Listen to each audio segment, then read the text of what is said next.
7 de la mañana, 42 minutos, y tenemos en la línea telefónica al candidato presidencial de la coalición Todos por México, José Antonio Meade Curibreña. Buenos días, ¿Qué me tal? da Muy mucho buenos gusto días, saludarte. candidato. Gracias por recibir nuestra llamada y platicar con nosotros.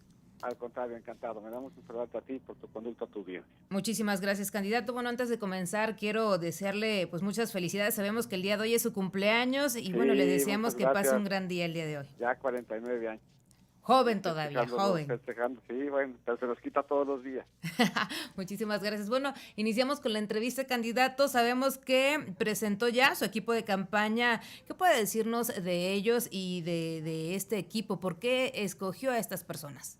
Mira, gente honorable, que nos conocemos, nos hemos acompañado, que aporta, yo creo, visiones diferentes de edad, visiones diferentes regionales, visiones distintas de experiencia, pero que lo que tienen en común es un profundo amor a México y un gran deseo de que a México le vaya bien. Yo me siento muy contento de que me estén acompañando, de que le hayan tenido confianza al proyecto, y estoy seguro de que esa combinación de perfiles, de que esa combinación de experiencias, que a todos nos une la misma emoción, que es que a México le vaya bien, nos va a ayudar a que en julio ganemos. Vemos en este equipo personajes del viejo PRI y del nuevo PRI. Se le suman activos como Augusto Gómez Villanueva, también ligado al gobierno del expresidente Luis Echeverría, o Enrique Jackson, quien asesoró por más de $1,000,000 mensuales a Javier Duarte de Ochoa, con la ya triste historia que todos conocemos. ¿Qué elaboran ellos a su proyecto? Mira, Enrique Jackson fue coordinador parlamentario, fue líder y presidente del Senado de la República, aporta una gran visión parlamentaria y mucha experiencia. Y Augusto Gómez Villanueva tiene una trayectoria bien interesante. Es una gente que se desempeñó en muy diversos ámbitos. Augusto empieza estudiando en los internados para hijos de campesinos y de trabajadores, y aporta un poco una visión de las normales, de esa experiencia del que tenía que salir de su casa para poder alcanzar un grado. Estudió después en el colegio militar, los conoce bien. Tuvo una trayectoria diplomática muy interesante. Fue embajador en Italia en la época en donde se legaliza el Partido Comunista. Ahí le toca el secuestro de Aldo Moro. Fue embajador en Nicaragua en la época de la Revolución Sandinista, en donde había un conflicto que se vivía en este continente entre la Unión Soviética y los Estados Unidos, y México juega un papel bien relevante. Tuvo desempeños importantes en el Ejecutivo, llegando a ser secretario de Estado. Tuvo desempeños importantes en organizaciones sociales. Fue un académico relevante en la UNAM, y toda esa emoción, toda esa experiencia, todas esas visiones que puede aportar desde la diplomacia, desde el Ejecutivo, desde la vida del partido, desde la academia, enriquecen una visión que también aporta el hecho de haber tenido todas estas vivencias y de haber visto México y su evolución a través de los años. Yo creo que en cualquier equipo la posibilidad de tener un enfoque que nos deje ver pues, un poquito más allá en términos de distancia, en términos de edad, ciertamente enriquece pues, la posibilidad de hacer aportaciones que hacia adelante nos ayuden a transformarnos, pero siempre teniendo pendiente a alguien que nos pueda decir, a ver, este fue tema, esto en el mundo fue un tema relevante, este en México fue un reto que superamos o que no superamos y que tenemos que hacer las cosas diferentes. ¿Hay veracruzanos en su equipo? No, bueno, a ver, hay veracruzanos cercanos en el equipo en un sentido amplio. El más cercano, compañero además de generación, de escuela, al que le tengo enorme afecto, es justamente Pepe Yun, a quien le mando además un saludo y que estoy seguro que haremos un gran equipo en favor de Veracruz. Y hay algunos veracruzanos que no lo son de nacimiento, pero sí de afinidad, como Fernando Vázquez, que por Ok. muchos años ha vivido en Veracruz. Perfecto. Han denunciado candidato ante la PGR a su contrincante del PAN, Ricardo Anaya, candidato de la coalición por México al frente. ¿Qué opinión le merece esto? Y si este escándalo es resultado de traicionar acuerdos con el gobierno federal o si realmente existen actos ilícitos. Pero que de repente pues nosotros nos damos vuelo un poco en medio de teorías de conspiración. Y aquí el dato pues, es muy sencillo, muy puntual, muy verificable, con información que pues, es pública desafortunadamente. Y aquí media una transacción inmobiliaria en donde se le vende una planta industrial de entrada. Yo llevo trabajando muchos años en el sector público, 10 años más que Ricardo, y yo no tendría manera, habiendo sido 5 veces secretario, pues de participar en una transacción inmobiliaria de 54 millones de pesos. Pero más allá de eso, y sin entrar en mayores elementos del caso, pues es una transacción inmobiliaria en donde la contraparte es una empresa fantasma. Pues ya eso debería ser suficiente para que tuviéramos la absoluta convicción de que no es el perfil que necesitamos para que al país le vaya bien. Y no es un tema de investigación o no es un tema político. Ahí está el dato concreto, ahí está el contrato. Un contrato que se cierra con una empresa jurídicamente fantasma, jurídicamente facturera, pues era una mecánica que vimos en Veracruz y que perseguimos. Uh-huh. Candidato, también así como en el otro frente existen acusaciones por supuesto lavado de dinero. En su caso, pues también le han involucrado en temas de supuesto desvío de recursos, según señala la Auditoría Superior de la Federación. ¿Qué pasó ahí en Sedesol? ¿Qué pasó ahí? ¿Y por qué estos señalamientos viniendo de un organismo como la Auditoría Superior de la Federación? Mira, la Auditoría Superior de la Federación, con cargo a modificaciones que se hicieron recientemente, todos los años revisa a todos los entes públicos. Todos los años hace observaciones y se le va dando seguimiento para corregirlas. Y las observaciones son de diferente tipo. En muchos casos ayudan a mejorar la gestión, en muchos casos ayudan a deslindar responsabilidades, en muchos casos se desvanecen las observaciones conforme las instancias tienen la posibilidad de ir aclarando.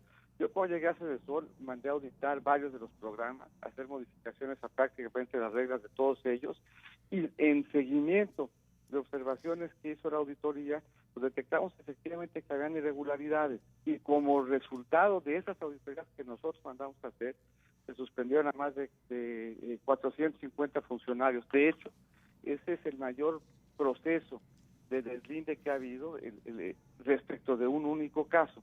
Entonces son auditorías que siguen en curso, son auditorías que seguirán dando material en cualquiera de estos dos elementos. Pero de mi gestión, lo que llama la atención es justamente que con cargo a revisiones propias, en adición a las de la auditoría, se deslindaron responsabilidades y se suspendieron a funcionarios públicos. Pasando a otro tema, el PRI y usted han impugnado el tema de los debates en este periodo de intercampañas. ¿Por qué considera que es importante verles debatir? Y si solamente, bueno, hasta el momento han habido acusaciones uno contra otro, ¿realmente pretenden en realidad presentar al auditorio propuestas? Mira, nosotros en esta precampaña, y creo que la precampaña fue dibujando no solamente a los candidatos como son, sino justamente lo que pensamos que va a ser importante en la campaña. Hicimos 8 foros. Hicimos un foro sobre seguridad, sobre educación, sobre salud, sobre los retos que se enfrentan en materia de igualdad. Hicimos un foro sobre recursos naturales. A los foros asistieron premios Nobel, expertos internacionales, asistieron académicos. En todos los casos se contó con mi presencia, en todos los casos se presentaron conclusiones y propuestas. De hecho, somos pues, los únicos ahorita que hemos presentado un catálogo de propuestas en cada uno de esos temas. Y son propuestas que descansan no solamente en la experiencia, sino este diálogo con la sociedad y con los expertos.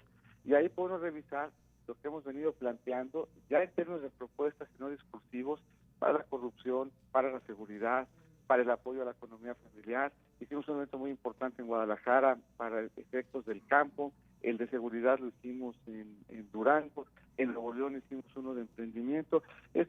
Esta ha sido una campaña de propuestas. A veces cuesta trabajo que las propuestas sean el centro de las noticias, debieran serlo. Y por eso pensamos que los debates son importantes, porque nos permiten poner al centro de la atención justamente este contraste de propuestas, porque las ha habido. Hay, por ejemplo, un contraste claro entre lo que nosotros hemos planteado en materia de seguridad y la amnistía que ha planteado Andrés Manuel. Hay una propuesta, un contraste claro entre lo que hemos propuesto en materia de conectividad de aeropuertos y lo que propone Andrés Manuel.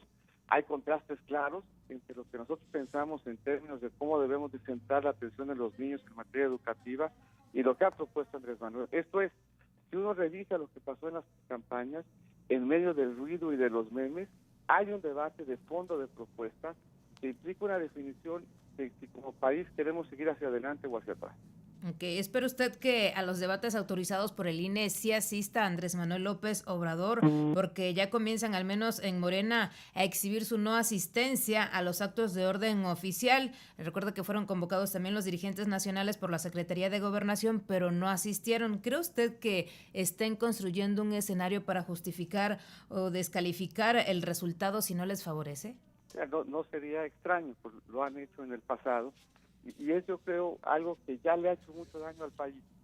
Se ha dicho mucho que el cuestionamiento y el debilitamiento de las instancias y de las instituciones nos puede hacer daño hacia adelante.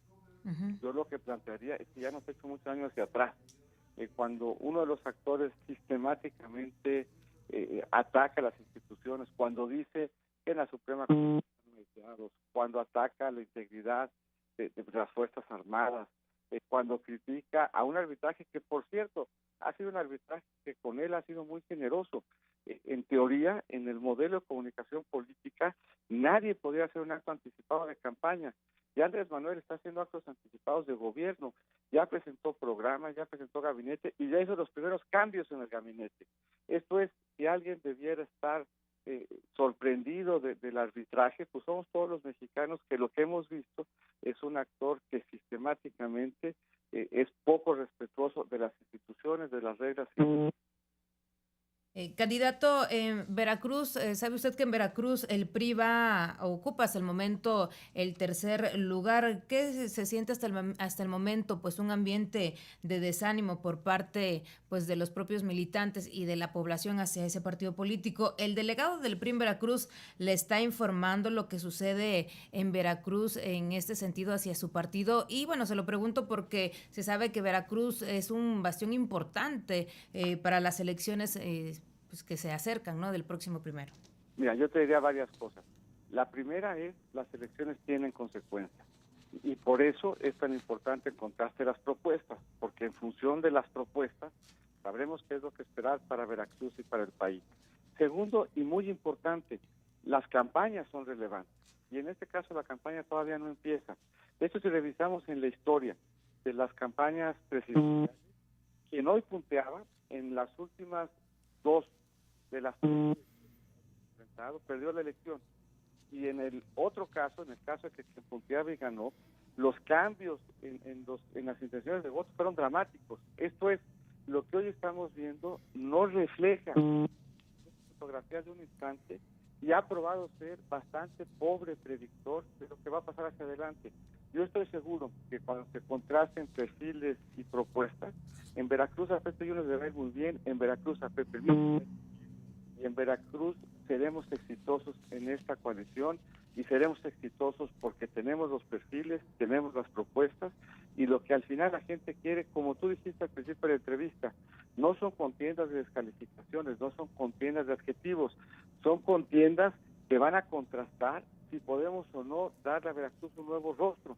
Hoy vemos muchas cosas en Veracruz que no gustan.